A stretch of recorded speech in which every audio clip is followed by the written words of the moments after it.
저는 박정혜입니다. 올해 72이죠. 한의원을 운영하며 꽤 성공한 삶을 살았다고 자부했습니다. 남편은 10년 전 교통사고로 떠났지만 저는 무너지지 않았어요. 아들이 있었으니까요. 해외에서 사업을 크게 벌이고 있는 자랑스러운 외동아들 말입니다. 그날도 평범한 가을날이었습니다. 고등학교 동창회 초대장이 우편함에 꽂혀 있더군요. 50년 만에 재회라는 문구가 눈에 들어왔죠. 솔직히 망설여졌어요. 그 나이 먹고 무슨 동창회냐며 휴지통에 던져버릴까도 생각했습니다. 하지만 마음 한구석에서 묘한 설렘이 올라왔죠. 옛 친구들은 어떻게 살고 있을까? 특히 최미숙은 어떻게 됐을까? 호텔 연회장에 들어서는 순간 화려한 샹들리에 아래 낯익은 얼굴들이 보였습니다. 모두들 세월의 흔적을 고스란히 안고 있었죠. 백발이 성성하고 주름이 깊게 패였지만 그래도 반가웠어요. 저는 일부러 고급스러운 트위드 재킷을 입고 갔습니다. 체면이 중요하니까요. 정혜야, 목소리가 들렸습니다. 돌아보니 최미숙이 서 있더군요. 화들짝 놀랐어요. 미숙은 여전히 눈에 띄는 사람이었습니다. 진한 립스틱에 파마머리, 큼직한 진주 목걸이까지 나이를 먹어도 존재감만큼은 변하지 않았죠.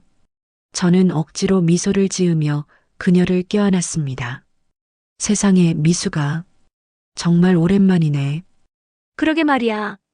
자네 여전히 단정하구먼. 껴안는 순간 묘한 긴장감이 느껴졌어요. 오래된 라이벌의 냄새랄까요? 우리는 학창 시절부터 은근히 경쟁했습니다.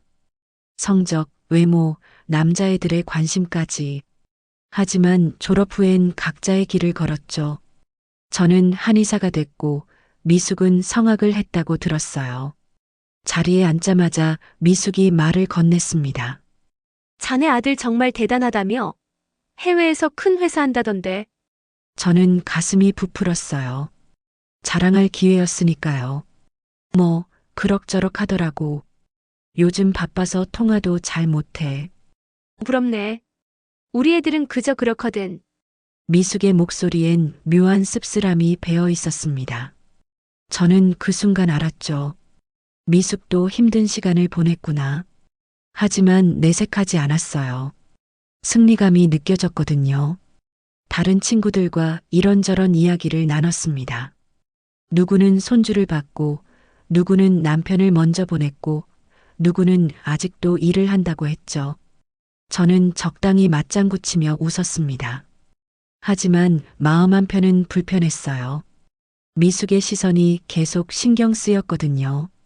식사가 끝나고 커피를 마실 때였습니다.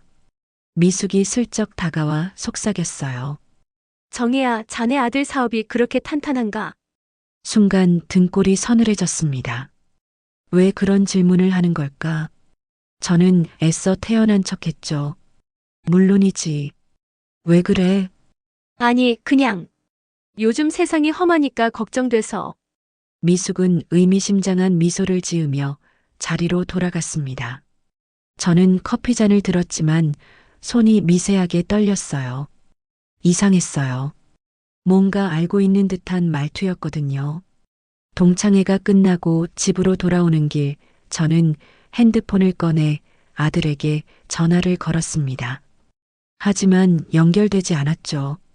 요즘 통 연락이 안 돼요. 바쁘다고는 하지만 불안감이 스멀스멀 올라왔습니다. 혹시 미숙이 뭔가 알고 있는 걸까? 거울을 보며 화장을 지웠습니다. 주름진 얼굴이 보였어요. 저는 평생 체면을 지키며 살았습니다. 강단 있는 여자로 통했죠. 하지만 지금 이 순간만큼은 두려웠어요. 무너지고 싶지 않았거든요. 제가 쌓아온 모든 게 허상이라는 걸 인정하고 싶지 않았습니다. 그날 밤 잠이 오지 않았습니다. 미숙의 얼굴이 자꾸 떠올랐어요. 그녀의 미소, 그 의미심장한 눈빛, 그리고 아들 이야기. 불안은 점점 커져만 갔습니다. 창밖을 보니 달이 밝았어요. 너무 밝아서 오히려 음산했죠. 저는 이불을 덮어쓰고 눈을 감았습니다. 하지만 마음은 계속 요동쳤어요. 뭔가 잘못되고 있다는 예감이 들었거든요. 동창회 이후로 며칠이 흘렀습니다. 저는 일주일에 한 번씩 무료 진료 봉사를 하고 있어요. 한의원을 접은 지 오래됐지만 사람들을 돕는 일은 계속하고 싶었거든요. 그날도 동네 복지관에 갔습니다. 어르신들이 줄을 서서 기다리고 있었죠. 맥을 짚고 침을 놓고 이런저런 조언을 해드렸어요. 평소처럼 평범한 하루였습니다. 그런데 마지막 환자를 보고 나오는데 복도에서 낯익은 얼굴을 마주쳤죠. 김상호였습니다. 정혜 씨, 상호 씨, 오랜만이네요. 심장이 쿵 내려앉았어요. 김상호는 우리 고등학교 동창이었습니다. 잘생기고 인기 많던 남학생이었죠. 저도 미숙도 그를 좋아했어요. 하지만 졸업 후 연락이 끊겼습니다. 그런 상호를 50년 만에 다시 본 거예요. 상호는 많이 늙어 있었습니다. 허리가 굽었고 얼굴엔 깊은 피로가 서려 있었어요. 손에는 약봉지를 들고 있었죠. 여기는 무슨 일로 오셨어요? 아내가 아파서요. 약 타러 왔습니다. 목소리가 쉬어 있었어요. 저는 가슴이 먹먹해졌습니다. 상호도 힘든 시간을 보내고 있구나. 우리는 복지관 앞 벤치에 앉았죠. 가을바람이 불어왔어요. 낙엽이 발밑에 쌓였습니다. 요즘 어떻게 지내세요? 그냥 그렇게 삽니다. 아내 병간호하느라 정신없어요. 상호의 눈가엔 눈물이 맺혀 있었습니다. 저는 뭐라 위로해야 할지 몰랐어요. 그저 손만 꼭 잡아줬죠. 힘내세요. 시간이 약이에요. 정혜 씨는 항상 옳았어요. 갑자기 상호가 그런 말을 했습니다. 저는 어리둥절했죠. 무슨 뜻인지 몰랐거든요. 무슨 말씀이세요? 아니에요.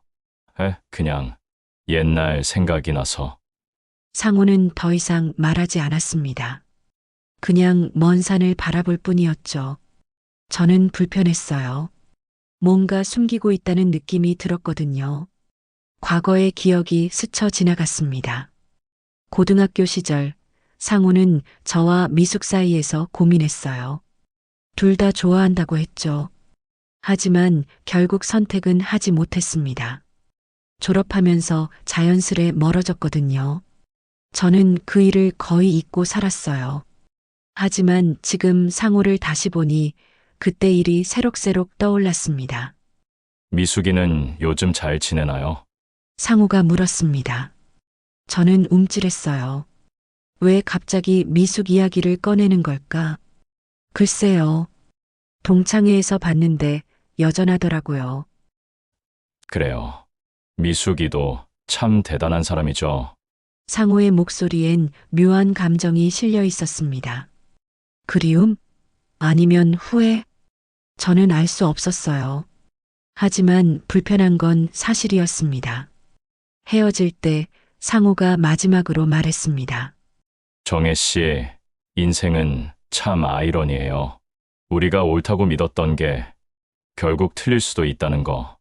그 말이 계속 머릿속을 맴돌았어요. 집으로 돌아오는 길, 저는 옛날 사진첩을 꺼내봤습니다. 고등학교 졸업사진이 나왔죠. 저, 미숙, 상호가 함께 찍은 사진이었어요. 모두들 젊고 밝게 웃고 있었습니다. 그때 핸드폰이 울렸습니다. 아들이었어요. 반가워서 얼른 받았죠. 아들아, 왜 이제야 전화해? 아들 엄마 죄송해요. 요즘 좀 바빠서. 목소리가 지쳐 있었습니다. 뭔가 이상했어요. 무슨 일 있니? 아들 아니에요. 그냥 피곤해서 그래요. 아들은 더 이상 말하지 않았습니다. 통화는 짧게 끝났죠. 저는 핸드폰을 내려놓고 한숨을 쉬었어요. 불안이 커졌습니다. 동창회에서 미숙이 던진 말, 상호의 의미심장한 표정, 그리고 아들의 지친 목소리. 모든 게 연결돼 있는 것 같았어요. 그날 밤도 잠을 설쳤습니다. 꿈속에서 상우와 미숙이 나타났어요. 둘이 손을 잡고 웃고 있었죠. 저는 그 뒤에서 소리쳤습니다. 하지만 목소리가 나오지 않았어요.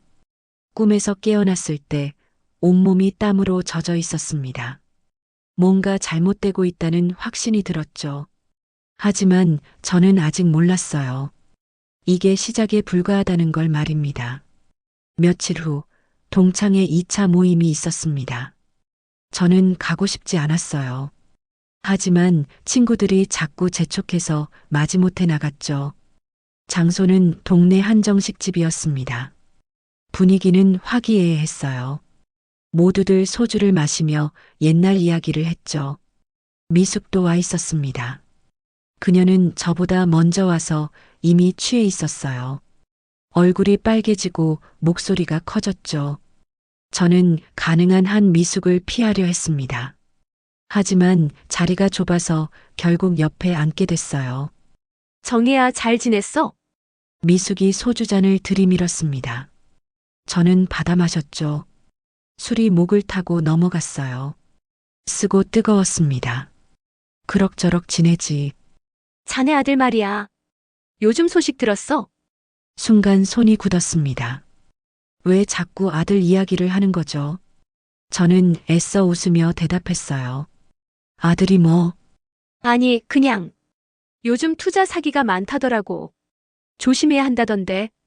미숙의 눈빛이 날카로웠습니다. 저는 가슴이 철렁 내려앉았어요. 분명히 뭔가 알고 있었습니다. 무슨 소리야? 우리 아들은 그런 거랑 상관없어. 그래? 내가 잘못 들었나 보네. 미숙은 피식 웃으며 소주를 들이켰습니다. 저는 화가 치밀었어요. 도대체 뭘 알고 있길래 저렇게 나오는 걸까? 참았습니다. 하지만 오래 참을 수 없었죠. 술자리가 무르익었습니다. 다들 취해서 큰 소리로 떠들었어요. 그때 미숙이 갑자기 일어섰습니다. 얘들아, 내가 하나 말해줄까? 정혜 아들 말이야. 심장이 멎는 줄 알았습니다. 저는 벌떡 일어났죠. 미숙아, 지금 뭐 하는 거야? 뭐긴 뭐야. 사실을 말하는 거지. 정혜 아들이 곧 무너질 거래. 투자 사기로 말이야. 친구들이 숨을 죽였습니다. 모두가 저를 쳐다봤어요. 저는 얼굴이 화끈거렸습니다. 수치심과 분노가 뒤섞였죠. 닥쳐. 너 지금 무슨 말 하는 거야? 사실이잖아. 내 조카가 돈 빌려줬는데 안 갚는데. 곧 터진다더라. 그 순간 저는 이성을 잃었습니다. 미숙에게 달려가 멱살을 잡았어요. 너 정말 미쳤구나. 나 사실을 말했을 뿐이야. 주변 사람들이 우리를 떼어놨습니다. 하지만 저는 멈출 수 없었어요. 온몸이 떨렸습니다. 너는 예전부터 그랬어. 내 행복을 질투하고 망치려고만 했지. 질투. 웃기지 마. 자네가 뭘 가졌다고. 미숙도 소리쳤습니다. 그녀의 눈엔 증오가 가득했어요. 상호 사건 기억 안 나? 그 말에 저는 얼어붙었습니다. 상호? 무슨 말이죠? 미숙은 비틀거리며 저를 향해 걸어왔어요. 너 그때 나한테 뭐라고 했는지 기억해? 상호는 너한테 어울리지 않는다고 했잖아. 그래놓고 정작 너도 상호 안 선택했잖아. 저는 입을 다물었습니다. 기억났어요. 졸업 직전 미숙이 상호와 사귀려고 할 때 제가 말렸던 거. 상호는 미래가 불투명하다고 미숙에게 어울리지 않는다고 했죠. 하지만 저도 상호를 선택하지 않았어요. 다른 남자와 결혼했거든요. 그게 뭐가 어때서? 뭐가 어떠냐고. 자네 때문에 내 인생이 꼬였어. 미숙은 울먹였습니다. 저는 할 말을 잃었어요. 죄책감이 밀려왔습니다. 술자리는 엉망이 됐습니다. 친구들은 어색하게 자리를 떴어요. 저는 혼자 남아 소주를 마셨습니다. 눈물이 났죠. 분한 마음, 수치심, 불안감이 한꺼번에 쏟아졌어요. 집에 돌아와 거울을 봤습니다. 늙고 지친 제 얼굴이 보였어요. 저는 평생 강하게 살았습니다. 누구한테도 지지 않으려 했죠. 하지만 지금은 무너질 것 같았어요. 아들은 연락이 안 되고 미숙은 저를 공격하고 상호는 의미심장한 말만 남기고 모든 게 엉망이었습니다. 핸드폰을 들고 아들에게 다시 전화를 걸었습니다. 하지만 역시 받지 않았어요. 저는 핸드폰을 던져버렸죠. 화가 났어요. 슬펐고요. 두려웠습니다. 제가 쌓아온 모든 게 무너지고 있다는 걸 느꼈거든요. 일주일 후 뉴스가 터졌습니다. 아들의 회사가 투자 사기로 수사를 받는다는 거예요. 저는 TV 앞에 앉아 멍하니 화면을 봤습니다. 아들의 이름이 자막으로 떴죠. 온몸이 얼어붙었어요. 핸드폰이 미친 듯이 울렸습니다. 친척들, 지인들 모두가 전화를 걸어왔어요. 하지만 저는 받을 수 없었습니다. 뭐라 말해야 할지 몰랐거든요. 그저 소파에 앉아 눈물만 흘렸죠. 며칠 동안 집 밖에 나가지 못했습니다. 사람들 시선이 무서웠어요. 동네 사람들이 수군거리는 소리가 들리는 것 같았죠. 저는 커튼을 치고 방 안에 틀어박혔습니다. 그러던 어느 날 초인종이 울렸습니다. 나가보니 김상우가 서 있었어요. 그는 심각한 표정을 짓고 있었죠. 정혜 씨, 괜찮으세요? 무슨 일로 오셨어요? 들었어요. 아드님 일. 상우는 조심스럽게 거실로 들어왔습니다. 저는 차를 끓여줬어요. 손이 떨려서 잔을 제대로 놓지 못했죠. 힘드시겠어요. 잘 모르겠어요. 어떻게 된 건지. 상우는 한숨을 쉬었습니다. 그리고 천천히 입을 열었어요. 정혜 씨, 제가 말씀드릴 게 있어요. 심장이 두근거렸습니다. 무슨 말을 하려는 걸까? 자네 여동생 기억하세요? 갑자기 여동생 이야기가 나와서 당황했습니다. 여동생은 30년 전에 세상을 떠났어요. 불행한 결혼 생활 끝에 병을 얻어 일찍 죽었죠. 왜 갑자기 동생 이야기를? 그때 일, 제가 알고 있어요. 상호의 눈빛이 저를 꿰뚫었습니다. 저는 숨이 막혔어요. 여동생이 저를 좋아했잖아요. 하지만 정혜 씨가 반대했죠. 저는 미래가 불투명하다고, 동생에게 어울리지 않는다고. 저는 고개를 숙였습니다. 맞았어요. 여동생은 상호를 좋아했습니다. 하지만 저는 반대했죠. 상호는 가난했고 미래가 보이지 않았거든요. 대신 다른 집안 남자를 소개했어요. 조건이 좋은 사람이었죠. 하지만 그 결혼은 재앙이었습니다. 동생은 불행했어요. 매일 울면서 전화했죠. 하지만 저는 참으라고만 했어요. 이혼은 수치라고, 체면을 지켜야 한다고. 목소리가 떨렸습니다. 눈물이 흘러내렸어요. 결국 동생은 병을 얻어 죽었어요. 제 잘못이에요. 제가 죽인 거나 마찬가지죠. 상호는 제 손을 잡았습니다. 정혜 씨, 자네는 항상 옳다고 생각하며 살았어요. 하지만 그 고집이 주변 사람들을 아프게 했어요. 여동생, 미수, 그리고 자네 아들까지. 그 말에 저는 충격을 받았습니다. 아들도요? 제 아들은 무슨 상관이에요? 아드님도 자네 기대에 짓눌려 살았을 거예요. 성공해야 한다는 압박, 체면을 지켜야 한다는 부담. 결국 그게 이런 결과를 만든 거 아닐까요? 저는 할 말을 잃었습니다. 상호의 말이 가슴에 비수처럼 박혔어요. 맞았어요. 저는 아들에게 늘 성공을 강요했습니다. 실패는 용납하지 않았죠. 아들은 제 기대를 저버리지 않으려 무리했을 거예요. 상호가 일어섰습니다. 인생은 아이러니예요. 우리가 옳다고 믿었던 게 결국 독이 될 수 있어요. 자네도 이제 깨달아야 해요. 상호는 그렇게 떠났습니다. 저는 혼자 남아 울었어요. 과거가 주마등처럼 스쳐 지나갔습니다. 여동생의 눈물, 미숙의 원망, 아들의 지친 얼굴, 모두가 제 잘못이었어요. 저는 사진첩을 꺼냈습니다.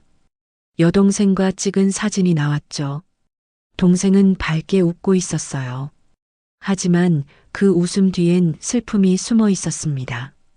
저는 그걸 몰랐어요. 아니, 보려 하지 않았죠. 밤이 깊어갔습니다. 저는 창밖을 바라봤어요. 달이 없는 밤이었습니다. 칠흑 같은 어둠만이 저를 감쌌죠. 저는 무너지고 있었어요. 제가 쌓아온 모든 게 허물어지고 있었습니다. 며칠 후 저는 마트에 갔습니다. 생필품을 사려고요. 사람들 시선이 신경 쓰였지만 어쩔 수 없었어요. 살아야 하니까요. 계산대에서 줄을 서 있는데 뒤에서 목소리가 들렸습니다. 어머, 정혜 씨 아니에요? 돌아보니 최미숙이 서 있었습니다. 그녀는 화장을 진하게 하고 있었어요. 하지만 눈가의 주름은 감출 수 없었죠. 미숙 씨, 아들 일 들었어요. 힘드시겠네요. 목소리엔 동정이 아니라 비웃음이 섞여 있었습니다. 저는 가슴이 답답했어요. 계산을 서둘러 마치고 나가려 했죠. 하지만 미숙이 제 팔을 붙잡았습니다. 잠깐만요. 할 말이 있어요. 전 바빠요. 아들 말이에요. 우리 조카한테 돈 빌려갔다는 거 알죠? 저는 멈춰 섰습니다. 온몸이 굳었어요. 뭐라고요? 모르셨어요? 작년에 3억을 빌려갔대요. 투자한다면서. 근데 사기였던 거죠. 미숙의 목소리가 커졌습니다. 주변 사람들이 쳐다봤어요. 저는 수치스러웠습니다. 그건 제가 몰랐어요. 몰랐다고요? 어머니가 아들 하는 짓을 몰랐다고요? 미숙은 비웃었습니다. 저는 참을 수 없었어요. 당신이 뭔데 이래요? 남의 집안일에. 남의 집안일. 우리 조카 돈을 떼먹었는데 목소리가 점점 커졌습니다. 사람들이 모여들었어요. 핸드폰을 꺼내는 사람도 있었죠. 저는 미쳐버릴 것 같았습니다. 당신 아들 결국 피는 못 속이더라고요. 뭐라고? 자네도 그랬잖아요. 평생 겉만 번지르르하게 살았지. 여동생 불행하게 만들고 친구들 뒤에서 험담하고. 미숙의 말에 저는 이성을 잃었습니다. 손이 저절로 올라가 미숙의 뺨을 때렸어요. 찰싹 소리가 마트 안에 울려 퍼졌죠. 닥쳐. 미숙도 지지 않았습니다. 제 머리채를 잡아당겼어요. 이 여자가 미쳤어. 우리는 마트 바닥에 엉켜 넘어졌습니다. 사람들이 소리쳤어요. 누군가 우리를 떼어놓으려 했죠. 하지만 저는 놓지 않았습니다. 미숙의 옷깃을 붙잡고 소리쳤어요. 당신이 뭘 안다고. 내 인생을 뭘 안다고 그래. 알죠? 자네는 평생 착한 척, 옳은 척하며 살았어. 하지만 속은 썩었어. 그럼 당신은 뭐가 다른데? 나는 최소한 솔직했어. 상호가 나를 선택했어. 그때 그 말에 저는 얼어붙었습니다. 상우가 미숙을 선택했다고? 거짓말. 사실이에요. 졸업 직전 상호가 나한테 고백했어요. 하지만 자네가 방해했잖아요. 상호는 미래가 없다고, 나한테 어울리지 않는다고. 미숙은 울먹였습니다. 눈물이 흘러내렸어요. 그래서 나는 상호를 포기했어요. 자네 말을 믿었거든요. 하지만 나중에 알았어요. 자네도 상호를 원했다는 걸. 자네는 날 방해한 거였어. 저는 할 말을 잃었습니다. 맞았어요. 저도 상우를 좋아했습니다. 하지만 고집 때문에 표현하지 못했죠. 대신 미숙을 막았어요. 질투 때문이었습니다. 경비원이 와서 우리를 떼어놨습니다. 저는 비틀거리며 일어났어요. 온몸이 아팠습니다. 사람들의 시선이 따가웠죠. 누군가 영상을 찍고 있었어요. 정혜 씨, 자네 인생 봐요. 결국 혼자잖아요. 아들은 감옥 가고 친구는 하나도 없고. 그게 다 자네가 만든 거예요. 미숙의 마지막 말이 비수처럼 꽂혔습니다. 저는 대답하지 못했어요. 그저 고개를 떨구고 마트를 나왔죠. 집으로 가는 길, 다리에 힘이 풀렸습니다. 벤치에 앉아 숨을 골랐어요. 눈물이 흘러내렸습니다. 미숙의 말이 맞았어요. 저는 혼자였습니다. 평생 체면과 자존심을 지키려 했지만 결국 남은 건 아무것제 시도주계속 편집. 핸드폰이 울렸습니다. 변호사였어요. 아들이 구속됐다는 소식이었죠. 저는 핸드폰을 떨어뜨렸습니다. 화면이 깨졌어요. 마치 제 인생처럼요. 하늘을 올려다봤습니다. 구름이 잔뜩 끼어 있었어요. 비가 올 것 같았죠. 저는 그 자리에 앉아 한참을 울었습니다. 지나가는 사람들이 쳐다봤지만 신경 쓰지 않았어요. 이미 모든 게 무너졌으니까요. 저는 깨달았습니다. 제 고집, 제 체면 때문에 모든 게 망가졌다는 걸. 여동생도 미숙도 아들도 모두가 제 때문에 불행했어요. 저는 스스로를 옳다고 믿었지만 사실은 가장 틀린 사람이었습니다. 비가 내리기 시작했습니다. 저는 일어나지 않았어요. 그냥 비를 맞으며 앉아 있었죠.